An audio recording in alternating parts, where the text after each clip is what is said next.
Motorcycles of today are equipped with 5 or 6 speed sequential gearboxes or transmissions.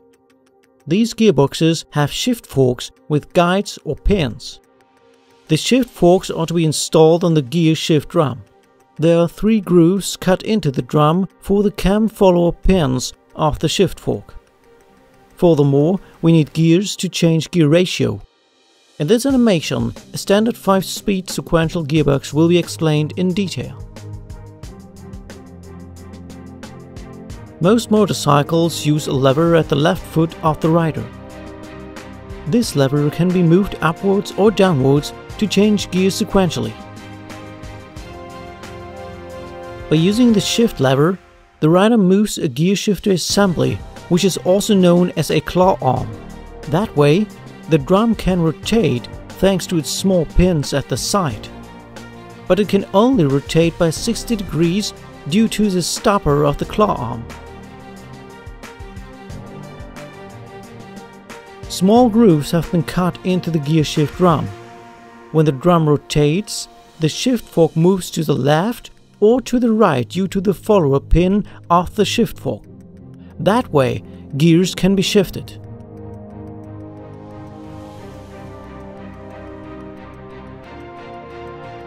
Now, let's have a look at the gears. At the right, we see the output gear. The shaft of the output gear can be mounted within the hollow shaft of the input gears. So, both the input shaft and the output shaft rotate independently of each other. The gears colored in red are fixed to the corresponding shaft. All other gears can freely rotate on the shafts. So we can see that, besides the output gear, each fixed gear is meshed with a free gear. Dog clutches are used to lock mobile gears to the shaft. To shift into first gear, the second gear wheel from left, with one port of the dog clutch, must be connected to the other part of the dog clutch of the third gear wheel from left. Now, the second gear wheel from left is fixed to the shaft because the third gear wheel from left is a fixed gear. To change into second gear, the gear wheel is moved to the right side by the shift fork.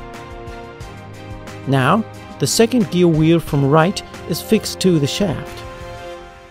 We can see that the gear wheels in the center are not being fully engaged. This, however, is not important because they do not transmit power in first and second gear.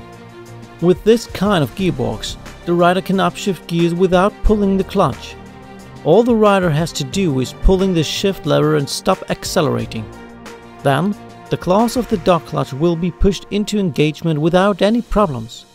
This won't result in damage to the gearbox when done properly, because this type of gearbox is not a synchronized one as it is often used in cars with manual transmission.